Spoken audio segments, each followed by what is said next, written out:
Hello everybody, welcome back to Yoba TV. If you're new here, you're welcome. Kindly click that subscribe button on your screen, like, comment, and share this program. Sherry Oro Palace to the man she what I mean it's exhausting. Torí Ọlọ́run, kí ló ń ṣẹlẹ̀ gangan náà?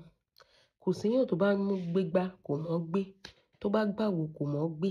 There's always a problem when it comes to the king. Ṣé ẹ máa ń ṣọ́ wọn ni? Because you people just create unnecessary drama. If you don't have issues with one Olori today, you go have issues with another king tomorrow. I mean, how do you guys just wake up and just pick issues like that? And it's disrespectful because if you look at it, this is our culture. You will not see the Benis come and talk with me about one benye. The Igbos, they don't do their own. The Emirs, they don't do their own king. But what is you ilẹ̀ Yorùbá? A máa ń rí àwọn ọba wa fín. I don't understand. Everything accrues to us. And this is our culture. This is our culture. Ó ń sọ̀rọ̀ àwọn party bloggers kìnnìkan pé yẹn party bloggers o wọ́n ṣe lé yìí o.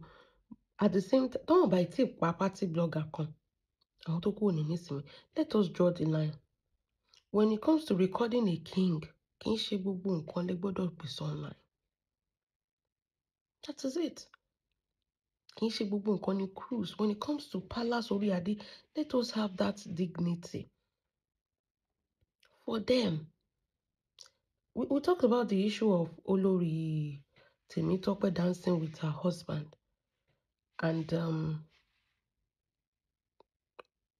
I don't know, I see two lovebirds playing love. And I don't see a problem there. She was dancing with her husband to you as a woman despite Olori Tokuni. No.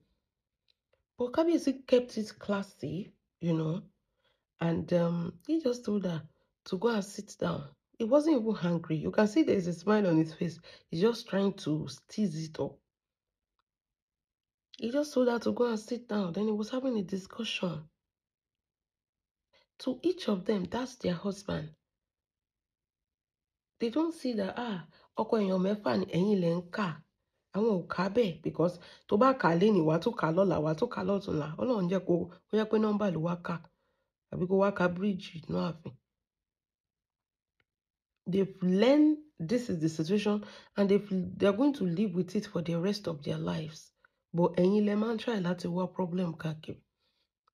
Then I saw a place where Kabiyesi, Ooni, he made a speech and he handed the microphone to the Alaafin. And the next thing is Alaafin, they covered the microphone for him to use. See, only jẹ́ health something. You never can tell. But to you, you cannot use a microphone that somebody... See, there are a lot of things they only go from microphone. That is it.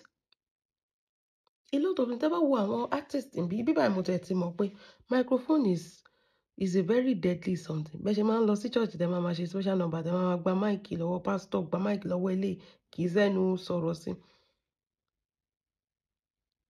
A lot of jams. Torí àwọn kan ò tẹ̀ kí ń clean microphone. Wọ́n mọ̀ pé wọ́n máa ń yọ orí ẹ̀ wọ́n máa ń clean ẹ̀. Kì í ṣe ọ̀rọ̀ tí Kábíyèsí ní kò sọ sí. Àwọn tó ti lo microphone yẹn before that time, àìmọye jams and diseases tó máa ń wà ní microphone. Kéèyàn tó bá inhale ẹ̀, ṣe mọ̀ pé òun sọ̀rọ̀ ni ó dẹ̀ ń breathe. Ó lè wọ kíní ẹ̀ lọ pé jẹ́ pé ó lè ṣekú pa ẹ́ dànù. Maybe his doctor has advised him that, if you want to use a microphone, make sure it's covered with an handkerchief to stop, direct contact with whatever it is that is inside. You never can tell. Wọ́n lè fi microphone bó ṣe wà yẹn, wọ́n lè fi pààyàn. Bẹ́ẹ̀ ni náà. Ó dàbí pé kéèyàn méjì bá jẹun ní àwo kan. Wọ́n dẹ̀ ti poison oúnjẹ yẹn. Èèyàn kan nínú yín ní antidote, ó ti lo àjẹsára. Ìkejì jẹ oúnjẹ yẹn ó kú. Àwọn èèyàn sọ pé ṣèbí inú abọ́ kan náà ti jẹun. Health wise, kíní yẹn lè má dà. Ẹ wo tó máa ń lo concert ní bíbá ẹ̀. Tẹ́ bá rí Beyonce, ó ní microphone tiẹ̀. Tẹ́ bá rí Nicki Minaj, kò kí ń gba microphone. Ó ní tiẹ̀ tó máa ń mú wá. Pink báyìí ni ti ní Nicki Minaj. Ẹ̀yin lẹ máa ń categorize nǹkan bíi pé kíní. There are so many health hazards that is going on around us. It has nothing to do with it's Kabiyesi ni, onígbéraga ni. No, it's because you people are not informed. Àwọn artist lásán tó bá gorí stage báyẹn rí wọn pẹ̀lú ti Beyonce silver báyìí ni wọn ò ń change microphone wọn ò ń bẹ́yàn ọ̀kan share àwọn nìkan ló ní. Mo yàn tó ti gba abẹ lọ Google a lot of things kì í ṣe gbogbo ẹ̀ náà ni fracas. Èmi kàn máa sọ pé kí ló dé tó jẹ́ pé it's like the problem of Yorùbá kings ni àwọn tó ń fídíò àbí kọ́ máa gba fóònù yín wọ́n ti ṣe kinní yẹn sí kọ́ máa lock ẹ̀ sí kinní tó jẹ́ pé ẹ̀ nílé fídíò. Because it's the errors or the things that is unusual tẹ́ bá ti rí lẹ máa fẹ́ blog. Nínú function tó ń lọ yẹn ti báyìí a lot of things were said we no know that o. Ẹ̀yin bearer of bad news. A lot of things were discussed. They came there for a purpose. You did not communicate that purpose to the masses. But torí pé wọ́n cover microphone, ibẹ̀ yẹn lẹ gbé, ibẹ̀ yẹn máa go viral. It is going to spark a debate, spark a kinní kan. Then you see some nuisance. Who is the most superior king? Is it Alaafin? Is it Ooni? Who is the kinní kan? Àwọn kan tó wá bẹ̀rẹ̀ sí bára wọn jà. Ooni ni sẹ́, Alaafin ni sẹ́, wọ́n parọ́ ni sẹ́, wọ́n tó jọ. You know, unproductive discussion. Kì í ṣe gbogbo nǹkan tó wà lórí social media mo máa wò. I swear down to God. A lot of things doesn't add any value. And I've seen that people just wọ́n ṣàganu sínú ilé yẹn. Especially when it comes to Ooni. They want to see him fail. It's too much. Ooni náà máa ń gbé kámẹ́rà wá ṣojú ní pátì. Tó bá kíyàn kò kíyàn kan wọ́n dáadáa. Tó bá ṣe kinní kan kò ṣe kinní kan dáadáa. Ìyàwó ẹ̀ nǹkan kan ṣe kan nú àwọn ìyàwó ẹ̀ kí ló dé tí ò ṣe kinní kan báyìí dáadáa. Kí ló dé? Why are you guys not tired of dragging? Ṣé wọ́n fi ṣe yín ni? You go drag today, drag tomorrow, drag today, drag tomorrow. Everything na dragging to you. Ẹ jẹ́ a máa lo sense now. It does use sense. Health-wise, you have to cover your microphone. If you are sharing a public microphone, even before Kabiyesi Ooni use that microphone, a lot of people don't use that microphone. Wọ́n ọ̀dẹ̀ kì í rántí láti clean yẹn. Wọ́n máa ń jọ orí ẹ̀ báyìí ní tó máa kó sínú omi bí omi tó ní ọṣẹ àbí antiseptic kan báyìí. Wọ́n máa fọ̀ dáadáa. Téèyàn ò bá ṣọ́ra, àìmọye nǹkan tó ń pààyàn gan tó ju iṣẹ́ ayé lọ.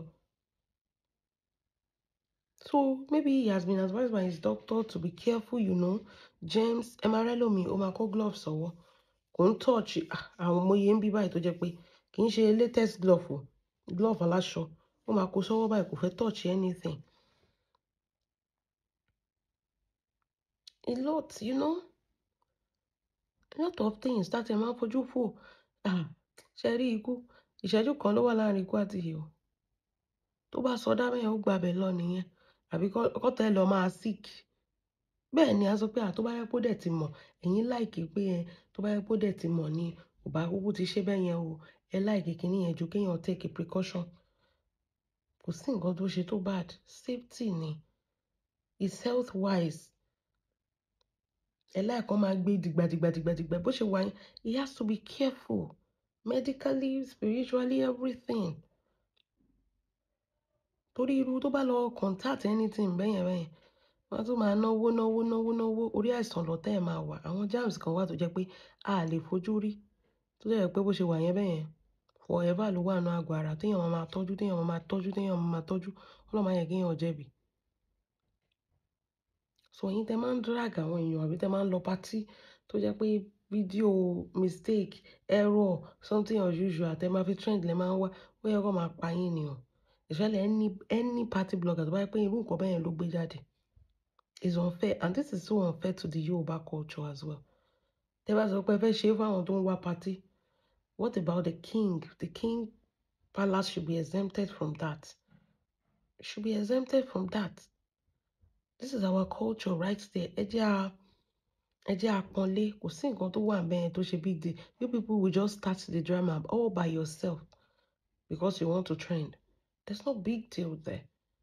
Mo dẹ̀ mọ̀ pé tó bá yẹ pé aráàlú òyìnbó Queen Elizabeth ló wé kinní bẹ́yẹn ní sọ̀rọ̀ ẹni yes she need to do it but when it comes to tiwantiwa wàhálà dé.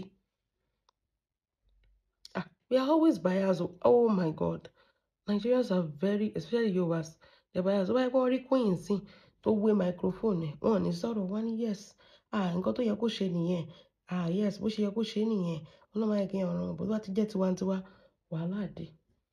That's the problem I have with Yorùbá àbòsí àbòsí apáyín kú ẹ ṣáà fàwọn ọba méjèèjì lẹ̀ kí ìlú ṣáà ti tùbà kò túṣẹ ni ẹ fi wọ́n lẹ̀ anything they do we support.